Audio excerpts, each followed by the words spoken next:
Levante a voz. Vamos falar de saúde agora no nosso programa. Nós estamos aqui recebendo a doutora Adriana Andrade, otorrino, laringologista. Ela é da clínica Clinos. Manda um abraço aqui para o doutor Agenor, para toda a equipe, não é? O doutor Agenor deve estar botando aquela gravata bonita hoje para já para ir trabalhar, né? Vaidoso, mas é uma figura humana sensacional. O nosso abraço. Doutora, prazer ter a senhora aqui conosco mais uma vez, para a gente falar sobre os cuidados com a voz, principalmente do profissional da voz. Bom dia. Bom dia, Itajaí. Bom dia, ouvintes da Rádio Indaiá. É um prazer estar aqui para esclarecer as dúvidas. Doutora, quais são as dúvidas mais frequentes que têm chegado ao seu consultório com relação ao trato da voz? Assim, não só das pessoas que trabalham com a voz, que eu acho que esses são os que menos procuram os otorrinos, não é? Por assim dizer. Já no desespero, ou já no né? limite. O que a senhora poderia falar? Então, dúvidas são muitas, né?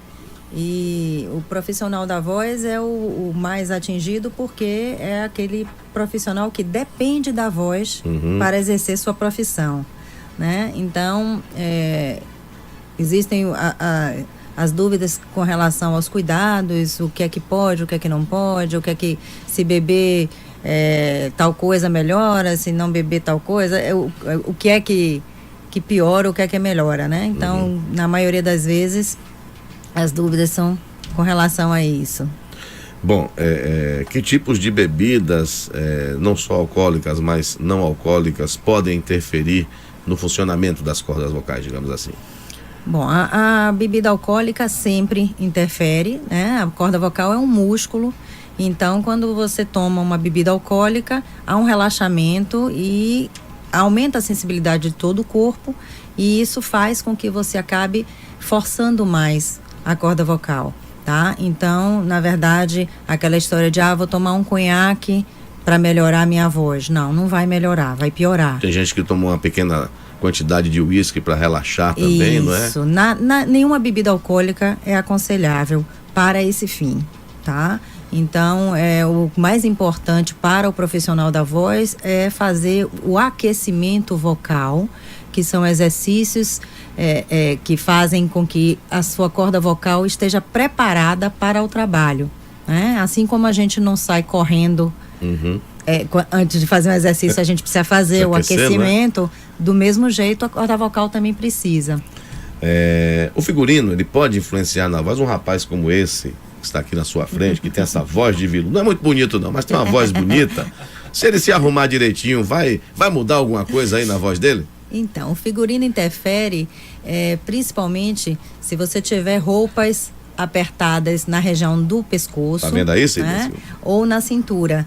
Por quê? Porque a laringe, ela fica na região cervical, né? Na região do pescoço. Então, se você aperta, você pode ter alteração, e na região abdominal por conta da respiração. Isso influenciando na mecânica do diafragma, não é isso? Isso, exatamente, que é o músculo que é responsável por essa parte da respiração, e quando você aperta esse músculo, você vai ter dificuldade para que o ar saia, e é o ar saindo que vai fazer a corda vocal vibrar e o som ser produzido. Tá vendo aí, Sidney? Você, Tino Alves, que gosta de andar aí todo apertadinho, na hora que for apresentar o evento, tá com uma roupinha mais folgada, não é? Já teve esse tipo de situação, Sidney, de você se sentir mal com a roupa que você está vestindo? Sim. Quando foi apresentar algum evento? Sim. E como é que você fez? Conforto, Tirou né? a roupa não, né? Ficou... Não, na verdade... Deu uma folgada, né? Camisa social, né? Às vezes aperta aqui na altura do pescoço, mas... Deu para resolver. Deu para resolver. Tá certo. Doutora, alguns alimentos, não é? Leite, derivados, chocolate, que todo mundo gosta, né? Ou quase todo mundo. Esses podem ser ingeridos naturalmente quando se for usar a voz com mais frequência, ou devem ser evitados? Devem ser evitados, porque eles aumentam a produção de secreção, tá? Então, leite, derivados e o chocolate aumentam a produção de secreção. Então, se você produz mais secreção, vai acabar dificultando a fala, começa a pigarrear. Eu percebo que quando né? eu como algo mais doce, independente de ser esses aqui que nós citamos, mas um doce, seja lá de que for, geralmente dá aquela sensação de que tem algo ali na garganta, como a senhora falou, uma secreção, muco, pigarro. Às vezes você tem um refluxo gastroesofágico, facilita, né? Então, os alimentos que facilitam o refluxo devem ser evitados. Alimentos gordurosos, a bebida alcoólica, a cafeína, né? Pois a gente vê aí todos os dias indicações de exercícios para preparação da voz, principalmente para um dia de trabalho que você sabe que vai usar muito a sua voz.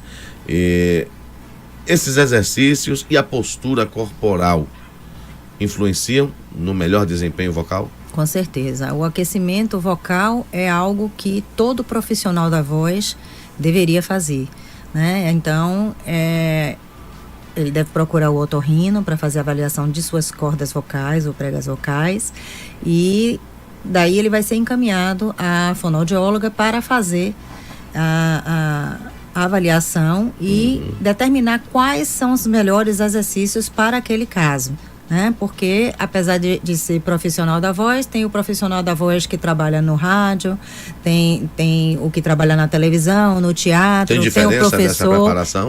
Tem diferença, porque a impostação da voz é completamente diferente. Então, até dentro de uma rádio, aquele que trabalha com a narração do esporte pode ser diferente do que trabalha com as notícias, né? Então, cada caso é um caso, cada exercício deve ser direcionado. Quem faz os dois, como eu sou narrador de futebol, a gente está aqui no estúdio, está na rua fazendo reportagens, mas assim, a minha preparação para fazer um jogo é evitar falar antes do jogo.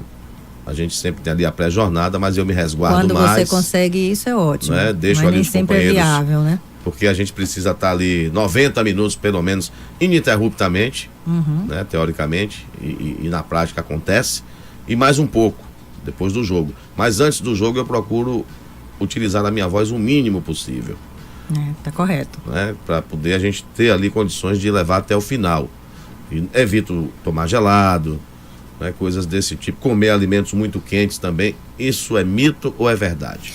Isso depende da sua sensibilidade. Na verdade, tem pessoas que tomam gelado e não sentem nada. Então, essas pessoas não precisam se preocupar com a temperatura do alimento. Mas tem pessoas que são mais sensíveis. Então, essas devem evitar o gelado, procurar mais o natural, né?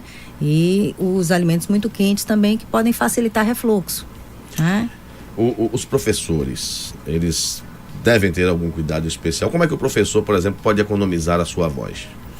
Antes de dar a aula ou durante ela? Antes, a gente entra na mesma orientação. O aquecimento vocal, que também deve ser feito direcionado à atividade que ele exerce. No caso do professor, ele pode lançar mão de alguns artifícios, né?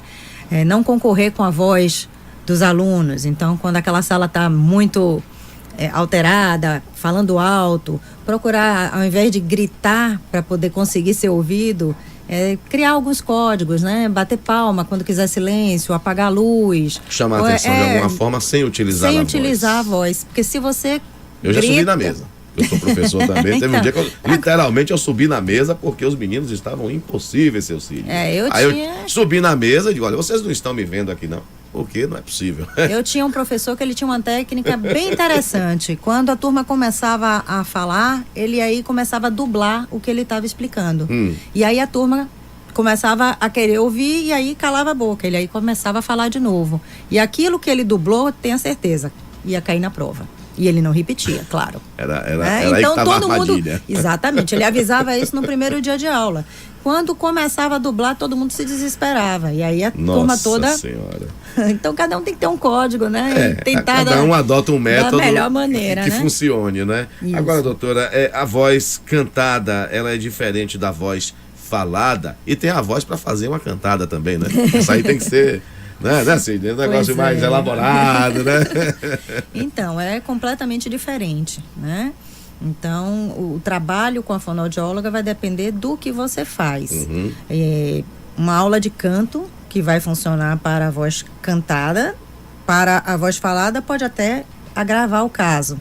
Então, porque tem gente que vai cantar no ouvido da da pretendente ali e dá tudo errado, né? Aí Pois é. é melhor não cantar. Exato. Melhor falar ou fazer algo diferente para não se perder no meio do caminho. Isso. Então, tudo vai depender do que você vai fazer e essa orientação a fonoaudióloga vai dar Certo. de acordo com o seu esforço. A pessoa que ronca durante a noite, ela pode ter a sua voz prejudicada no dia seguinte? Olha, o ronco, ele pode prejudicar muita coisa, não só a voz, né? Inclusive o casamento, né? Também. Também. Então, o ronco é uma entidade que deve ser realmente avaliada, porque existem várias complicações hoje que a gente sabe que são ligadas também, né? ao ronco, né? Então, é uma coisa que você tem que realmente ir a fundo. Muito bem. Bom, doutora Adriana Andrade, eu quero agradecer a sua presença aqui. Não é muito importante seus esclarecimentos e as pessoas sempre têm dúvidas com relação à voz, ao uso da voz, à preservação do poder vocal de cada um, não é? Tem gente que tem uma voz mais aguda, tem gente que tem uma voz mais grave, tem pessoas que têm uma voz num tom médio, mas enfim, independente da escala vocal, os cuidados são sempre importantes. Com certeza. Então, é importante chamar atenção para o aquecimento e desaquecimento vocal, né? Isso é fundamental para que você tenha uma voz com qualidade. Quais são os dias que a senhora está atendendo na clínica? Eu estou de segunda a quinta, pela manhã e à tarde. Na clínica Clinos. Isso. E lá nós temos também fonoaudióloga, que faz também esse trabalho de fonoterapia, né? Muito bem. Agradecendo a sua presença, leve o nosso abraço ao doutor Agenor, a toda a equipe da Clinos e seja sempre bem-vinda. Eu que agradeço a todos. Muito Levante a voz.